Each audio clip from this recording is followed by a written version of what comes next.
ಪಿಂಚಣಿದಾರರಿಗೆ ಸರ್ಕಾರದ big gift. ಆದಾಯ ಮಿತಿ ಹೆಚ್ಚಿಸಿದ ರಾಜ್ಯ ಸರ್ಕಾರ. ವೀಕ್ಷಕರೇ, ರಾಜ್ಯದ ಲಕ್ಷಾಂತರ ಹಿರಿಯ ಜೀವಗಳಿಗೆ, ವಿಧವೆಯರಿಗೆ, ವಿಕಲಚೇತನರಿಗೆ ಮತ್ತು ಬಡ ಕುಟುಂಬಗಳಿಗೆ ಕೊನೆಗೂ ಸರ್ಕಾರ ಬಿಗ್ ಗಿಫ್ಟ್ ಅನ್ನು ಕೊಟ್ಟಿದೆ. ಎಸ್, ಕಳೆದ ಕೆಲವು ತಿಂಗಳುಗಳಿಂದ ಅಯ್ಯೋ ನಮ್ಮ ಪಿಂಚಣಿ ನಿಂತು ಹೋಯ್ತಲ್ಲ, ಮುಂದೆ ಏನು, ಈ ರೀತಿಯಾಗಿ ಕಣ್ಣೀರನ್ನು ಹಾಕ್ತಾ ಇದ್ದಂತಹ ಲಕ್ಷಾಂತರ ಫಲಾನುಭವಿಗಳಿಗೆ ಕಂದಾಯ ಇಲಾಖೆ ಭರ್ಜರಿ ಸಿಹಿ ಸುದ್ದಿಯನ್ನು ಕೊಟ್ಟಿದೆ.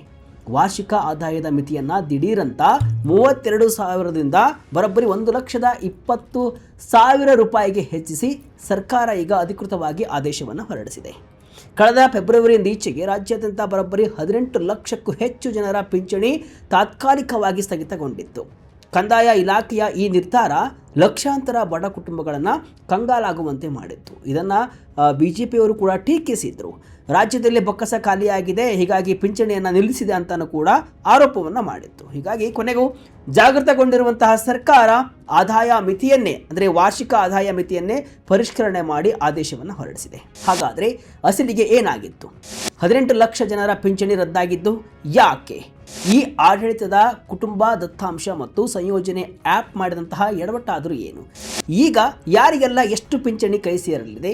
ಬನ್ನಿ ಈ ವಿಡಿಯೋದಲ್ಲಿ ಪ್ರತಿಯೊಂದನ್ನು ಕೂಡ ಡೀಟೇಲ್ ಆಗಿ ನೋಡ್ತಾ ಹೋಗೋಣ. ಕೊನೆಯವರೆಗೂ ವಿಡಿಯೋವನ್ನು ಮಿಸ್ ಮಾಡದೆ ನೋಡಿ. ನಾನು ಶಿವಮೂರ್ತಿ ಸ್ವರೂಪ. ಪಿಂಚಣಿ ರದ್ದಾಗಿದ್ದು ಯಾಕೆ? ಅಸಲಿ ಕತೆ ಎಲ್ಲಿದೆ? ಈ ಆಡಳಿತ ಸಂಯೋಜನೆ ಆ್ಯಪ್ ತಂದಂತಹ ಫಜೀತಿ. ಎಸ್ ವೀಕ್ಷಕರೇ, ವಿಷಯವನ್ನು ಪೂರ್ತಿಯಾಗಿ ಅರ್ಥ ಮಾಡಿಕೊಳ್ಬೇಕಾದ್ರೆ ನಾವು ಸ್ವಲ್ಪ ಹಿಂದೆ ಹೋಗಬೇಕಾಗುತ್ತೆ, ಸ್ವಲ್ಪ ಇನ್ಫಾರ್ಮೇಷನ್ನ ನೋಡಬೇಕಾಗುತ್ತೆ. ರಾಜ್ಯದಲ್ಲಿ ಸರ್ಕಾರ ನೀಡುವಂತಹ ವಿವಿಧ ಸಾಮಾಜಿಕ ಭದ್ರತಾ ಪಿಂಚಣಿಗಳನ್ನು ಪಡೆಯಬೇಕಾದ್ರೆ ಫಲಾನುಭವಿಯ ಕುಟುಂಬದ ವಾರ್ಷಿಕ ವರಮಾನ 32,000 ಮೀರಬಾರದು ಅನ್ನೋದು ಒಂದು ಹಳೆಯ ಮಾನದಂಡವಾಗಿತ್ತು. ಬಹುತೇಕರು ಇದೇ ಮಾನದಂಡದ ಆಧಾರದ ಮೇಲೆ ಆದಾಯ ಪ್ರಮಾಣ ಪತ್ರವನ್ನು ಸಲ್ಲಿಸಿ ವರ್ಷಗಳಿಂದ ಪಿಂಚಣಿಯನ್ನು ಪಡಿತಾ ಇದ್ರು. ಆದರೆ ಇತ್ತೀಚೆಗೆ ಸರ್ಕಾರ ಈ ಆಡಳಿತ ಇಲಾಖೆಯ ಕುಟುಂಬ ದತ್ತಾಂಶದಲ್ಲಿರುವಂತಹ ಸಮಾಜದ ವಿವಿಧ ವರ್ಗಗಳ ಆರ್ಥಿಕ ಮತ್ತು ಸಾಮಾಜಿಕ ಮಾಹಿತಿಯನ್ನು ಪಿಂಚಣಿ ಫಲಾನುಭವಿಗಳ ಮಾಹಿತಿಯೊಂದಿಗೆ ಕ್ರಾಸ್ ಚೆಕ್ ಮಾಡಲು ಶುರು ಮಾಡಿತು. ಹೀಗೆ ಕ್ರಾಸ್ ಚೆಕ್ ಮಾಡಿದಾಗ ಬರೋಬ್ಬರಿ 23,14,000 ಫಲಾನುಭವಿಗಳು ಸರ್ಕಾರದ ಮಾನದಂಡಕ್ಕೆ ಒಳಪಡ್ತಾ ಇಲ್ಲ. ಇವರೆಲ್ಲ ಸಂದೇಹಾಸ್ಪದ ಫಲಾನುಭವಿಗಳು ಎಂಬ ಮಾಹಿತಿ ಮೇಲ್ನೋಟಕ್ಕೆ ಕಂಡುಬಂತು. ಇದನ್ನು ಖಚಿತಪಡಿಸಿಕೊಳ್ಳಲು ಸರ್ಕಾರ ಸಂಯೋಜನೆ ಅನ್ನುವಂತಹ ವಿಶೇಷ ಮೊಬೈಲ್ ಆ್ಯಪನ್ನು ಸಿದ್ಧಪಡಿಸಿತು.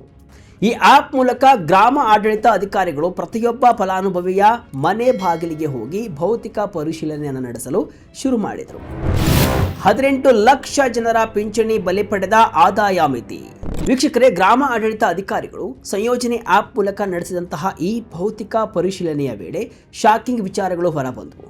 ಲಕ್ಷಾಂತರ ಫಲಾನುಭವಿಗಳು ಸೂಕ್ತ ಆದಾಯ ಪ್ರಮಾಣ ಪತ್ರ ಸಲ್ಲಿಸಿರಲಿಲ್ಲ, ಕೆಲವರು ವಿಳಾಸ ಬದಲಾಯಿಸಿದ್ರು, ಇನ್ನು ಕೆಲವರ ಹತ್ತಿರ ದಾಖಲೆಗಳೇ ಇರಲಿಲ್ಲ. ಇವುಗಳ ಪೈಕಿ 32,000ಕ್ಕಿಂತ ಹೆಚ್ಚು ಆದಾಯ ಹೊಂದಿರುವಂತಹ ಮತ್ತು ಪ್ರಮಾಣ ಪತ್ರ ಸಲ್ಲಿಸದ ಪ್ರಕರಣಗಳೇ ಹೆಚ್ಚಾಗಿದ್ವು. ಪರಿಣಾಮವೇನು ಗೊತ್ತಾ? ತಾಲೂಕು ತಹಸೀಲ್ದಾರರ ಮಟ್ಟದಲ್ಲಿ ಪರಿಶೀಲನೆ ನಡೆದು ಬರೋಬ್ಬರಿ 18,06,032 ಮಂದಿಯ ಪಿಂಚಣಿಯನ್ನು ಸರ್ಕಾರ ಏಕಾಏಕಿ ತಾತ್ಕಾಲಿಕವಾಗಿ ಸ್ಥಗಿತಗೊಳಿಸಿ ಬಿಟ್ಟಿತ್ತು. ಯಾವಾಗ ತಿಂಗಳ ಕೊನೆಗೆ ಕೈ ಸೇರಬೇಕಿದ್ದ ಪಿಂಚಣಿ ಹಣ ಬಂದಿಲ್ವೋ ಆಗ ಎಲ್ಲರಿಗೂ ಕೂಡ ಆತಂಕ ಶುರುವಾಯಿತು. ಡಾಕ್ಟರ್ ಜಿ ಪರಮೇಶ್ವರ್ ತಂದ ಮಾಸ್ ರಿಲೀಫ್. 32,000ದಿಂದ 1.20 ಲಕ್ಷಕ್ಕೆ ಆದಾಯ ಮಿತಿ ಏರಿಕೆ. ಆದಾಯ ಮಿತಿ ಏರಿಕೆ ಬಗ್ಗೆ ಸ್ವತಃ ಉಪಮುಖ್ಯಮಂತ್ರಿ ಹಾಗೂ ಕಂದಾಯ ಸಚಿವರಾದಂತಹ ಡಾಕ್ಟರ್ ಜಿ ಪರಮೇಶ್ವರ್ ಅವರೇ ಅಧಿಕೃತ ಮಾಹಿತಿಯನ್ನು ಈಗ ಹಂಚಿಕೊಂಡಿದ್ದಾರೆ. ವಿವಿಧ ಸಾಮಾಜಿಕ ಪಿಂಚಣಿಗಳಾದ ವೃದ್ಧಾಪ್ಯ ವೇತನ, ವಿಧವಾ ವೇತನ, ಅಂಗವಿಕಲ ವೇತನ ಇತ್ಯಾದಿಗಳಿಗೆ 32,000 ಆದಾಯ ಮಿತಿ ಇತ್ತು. ಬಹಳ ದಿನಗಳಿಂದ ಇದೆ ಹಳೆಯ ಆದಾಯ ಮಿತಿ ಇದ್ದಂತಹ ಕಾರಣ ಇವತ್ತಿನ ದುಬಾರಿ ದುನಿಯಾದಲ್ಲಿ ಲಕ್ಷಾಂತರ ಅರ್ಹ ಜನರು ಪಿಂಚಣಿ ಸೌಲಭ್ಯದಿಂದ ಹೊರಗುಳಿಯುವಂತಾಗಿತ್ತು. ಇದೀಗ ಸಂಯೋಜನೆ ಆಪ್ ಪರಿಶೀಲನೆ ವೇಳೆ 32,000ಕ್ಕಿಂತ ಹೆಚ್ಚು ಆದಾಯವಿದೆ ಅಂತ ಪಿಂಚಣಿ ಕಟ್ ಆಗಿದ್ದ 18,06,000 ಜನರ ಪೈಕಿ 1,20,000 ವಾರ್ಷಿಕ ಆದಾಯ ಹೊಂದಿರುವಂತಹ ಎಲ್ಲ ಅರ್ಹ ಫಲಾನುಭವಿಗಳ ಪಿಂಚಣಿಯನ್ನು ಮುಂದುವರಿಸಲು ಕಂದಾಯ ಇಲಾಖೆ ಪರಿಷ್ಕೃತ ಆದೇಶವನ್ನು ಹೊರಡಿಸಿದೆ ಅಂತ ಪರಮೇಶ್ವರ್ ಅವರೇ ಸ್ಪಷ್ಟಪಡಿಸಿದ್ದಾರೆ. ಅಂದರೆ ನಿಮ್ಮ ವಾರ್ಷಿಕ ಆದಾಯ 32,000ಕ್ಕಿಂತ ಹೆಚ್ಚಿದ್ದು 1,20,000ಕ್ಕಿಂತ ಒಳಗಿದ್ರೆ ನಿಮ್ಮ ರದ್ದಾಗಿದ್ದ ಪಿಂಚಣಿ ಹಣ ಮತ್ತೆ ನಿಮ್ಮ ಅಕೌಂಟಿಗೆ ಬರುವ ಸಾಧ್ಯತೆ ಇದೆ. ಈ ಹೊಸ ಆದೇಶದಿಂದಾಗಿ ಲಕ್ಷಾಂತರ ಫಲಾನುಭವಿಗಳು ನಿಟ್ಟುಸಿರನ್ನು ಬಿಟ್ಟಿದ್ದಾರೆ. ಯಾರಿಗೆ ಎಷ್ಟು ಪಿಂಚಣಿ? ಇಲ್ಲಿದೆ ಕಂಪ್ಲೀಟ್ ಪಟ್ಟಿ. ಹಾಗಾದರೆ ಪ್ರಸ್ತುತ ರಾಜ್ಯ ಸರ್ಕಾರ ಯಾವ ಯಾವ ಯೋಜನೆಗಳ ಅಡಿಯಲ್ಲಿ ಎಷ್ಟು ಪಿಂಚಣಿ ಹಣವನ್ನು ಕೊಡ್ತಿದೆ, ಅರ್ಹತೆಗಳೇನು, ಇದನ್ನು ನೋಡ್ಕೊಂಡು ಬರೋಣ. ಇದನ್ನು ಪ್ರತಿಯೊಬ್ಬರು ಕೂಡ ತಿಳಿದುಕೊಳ್ಳಲೇಬೇಕಾದಂತಹ ವಿಚಾರ. ವೃದ್ಧಾಪ್ಯ ವೇತನ 60ರಿಂದ 64 ವರ್ಷದವರೆಗೆ ತಿಂಗಳಿಗೆ 600 ರೂಪಾಯಿ ಪಿಂಚಣಿ ಸಿಗಲಿದೆ. ಇದೇ 65 ವರ್ಷ ಮೇಲ್ಪಟ್ಟವರಿಗೆ ವೃದ್ಧಾಪ್ಯ ವೇತನ ತಿಂಗಳಿಗೆ 1200 ರೂಪಾಯಿ ಸಿಗಲಿದೆ. ಇನ್ನು ವಿಧವಾ ವೇತನ 18 ವರ್ಷ ಮೇಲ್ಪಟ್ಟಂತಹ ಅರ್ಹ ವಿಧವೆಯರಿಗೆ ತಿಂಗಳಿಗೆ 800 ರೂಪಾಯಿ ಪಿಂಚಣಿಯನ್ನು ನೀಡಲಾಗುತ್ತೆ. ಇನ್ನು ಅಂಗವಿಕಲ ವೇತನ ಅಂದರೆ 40% ಅಂಗವಿಕಲತೆ ಅವರಿಗೆ ಇದ್ದರೆ ತಿಂಗಳಿಗೆ 800 ರೂಪಾಯಿ ಪಿಂಚಣಿ ಸಿಗಲಿದೆ. ಅದೇ ಅಂಗವಿಕಲ ವೇತನ 75% ಅಂಗವಿಕಲತೆ ಇದ್ದರೆ ತಿಂಗಳಿಗೆ 1400 ರೂಪಾಯಿ ಪಿಂಚಣಿ ಸಿಗಲಿದೆ. ಇನ್ನು ಸಂಧ್ಯಾ ಸುರಕ್ಷಾ ಯೋಜನೆ 65 ವರ್ಷ ಮೇಲ್ಪಟ್ಟ ಹಿರಿಯ ನಾಗರಿಕರಿಗೆ ತಿಂಗಳಿಗೆ 1200 ಪಿಂಚಣಿ ಸಿಗಲಿದೆ. ಇನ್ನು ಮನಸ್ವಿನಿ ಯೋಜನೆ ಅಡಿ ತಿಂಗಳಿಗೆ 800 ರೂಪಾಯಿ ನೀಡಲಾಗುತ್ತೆ. ಇನ್ನು ಮೈತ್ರಿ ಯೋಜನೆ ಅಡಿ ತಿಂಗಳಿಗೆ 1200 ರೂಪಾಯಿಯನ್ನು ನೆರವು ಕೊಡಲಾಗುತ್ತೆ. ಇನ್ನು ಆತ್ಮಹತ್ಯೆ ಮಾಡಿಕೊಂಡಂತಹ ರೈತರ ಕುಟುಂಬಕ್ಕೆ ತಿಂಗಳಿಗೆ 2000 ಪಿಂಚಣಿ ಕೂಡ ಸಿಗುತ್ತೆ. ಇನ್ನು ಆಸಿಡ್ ದಾಳಿಗೆ ಒಳಗಾದಂತಹ ಸಂತ್ರಸ್ತ ಮಹಿಳೆಯರಿಗೆ ತಿಂಗಳಿಗೆ ಬರೋಬ್ಬರಿ 10,000 ರೂಪಾಯಿಯನ್ನು ನೀಡಲಾಗುತ್ತೆ.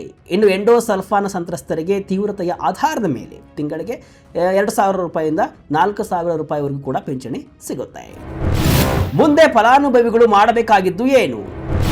ತಹಸೀಲ್ದಾರ್ ಕಚೇರಿಯಿಂದ ಪರಿಶೀಲನೆ. ಇನ್ನು ಕರ್ನಾಟಕ ರಾಜ್ಯ ವಿಪತ್ತು ನಿರ್ವಹಣಾ ಪ್ರಾಧಿಕಾರ ಹಾಗೂ ಸಾಮಾಜಿಕ ಭದ್ರತೆ ಮತ್ತು ಪಿಂಚಣಿಗಳ ಆಯುಕ್ತಾಲಯದ ತಹಸೀಲ್ದಾರ್ ಎಸ್.ಎನ್. ಪ್ರಶಾಂತ್ ಅವರು ನೀಡಿರುವಂತಹ ಮಾಹಿತಿಯ ಪ್ರಕಾರ ಈಗಾಗಲೇ ಸಂಯೋಜನೆ ಆ್ಯಪ್ ಮೂಲಕ ಪರಿಶೀಲನೆಗೊಂಡು 1,20,000 ಆದಾಯ ಹೊಂದಿರುವಂತಹ ಅರ್ಹ ಫಲಾನುಭವಿಗಳ ಪಿಂಚಣಿಯನ್ನು ಮುಂದಿನ ಆದೇಶದವರೆಗೆ ಮುಂದುವರಿಸಲು ಕಂದಾಯ ಇಲಾಖೆ ಸ್ಪಷ್ಟ ನಿರ್ದೇಶನವನ್ನು ಕೊಟ್ಟಿದೆ. ಆದ್ದರಿಂದ ನಿಮ್ಮ ಪಿಂಚಣಿ ಸ್ಥಗಿತಗೊಂಡಿದ್ರೆ ಅಥವಾ ತಡೆ ಹಿಡಿಯಲ್ಪಟ್ಟಿದ್ರೆ ತಕ್ಷಣವೇ ಸಂಬಂಧಪಟ್ಟ ತಾಲೂಕು ತಹಸೀಲ್ದಾರ್ ಕಚೇರಿಗೆ ಅಥವಾ ನಿಮ್ಮ ಭಾಗದ ಗ್ರಾಮ ಆಡಳಿತ ಅಧಿಕಾರಿಯನ್ನ ಭೇಟಿ ಮಾಡಿ ನಿಮ್ಮ ಪರಿಷ್ಕೃತ ಆದಾಯ ಪ್ರಮಾಣ ಪತ್ರ ಹಾಗೂ ಅಗತ್ಯ ದಾಖಲೆಗಳನ್ನು ಒದಗಿಸಿ ನಿಮ್ಮ ಪಿಂಚಣಿಯನ್ನು ಪುನರಾರಂಭಿಸಿಕೊಳ್ಳಬಹುದು ಅಂತಾನು ಕೂಡ ಈಗ ಮನವಿಯನ್ನು ಮಾಡಿಕೊಂಡಿದ್ದಾರೆ.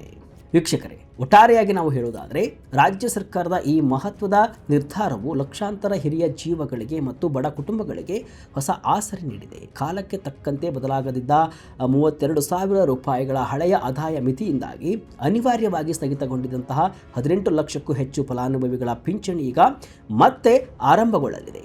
ವಾರ್ಷಿಕ ಆದಾಯ ಮಿತಿಯನ್ನು 1,20,000ಕ್ಕೆ ಏರಿಸಿರುವುದು ಪ್ರಸ್ತುತ ಕಾಲದ ಬೆಲೆ ಏರಿಕೆಯ ದಿನಗಳಲ್ಲಿ ಅರ್ಹರಿಗೆ ಸಿಕ್ಕಂತಹ ದೊಡ್ಡ ಜಯ.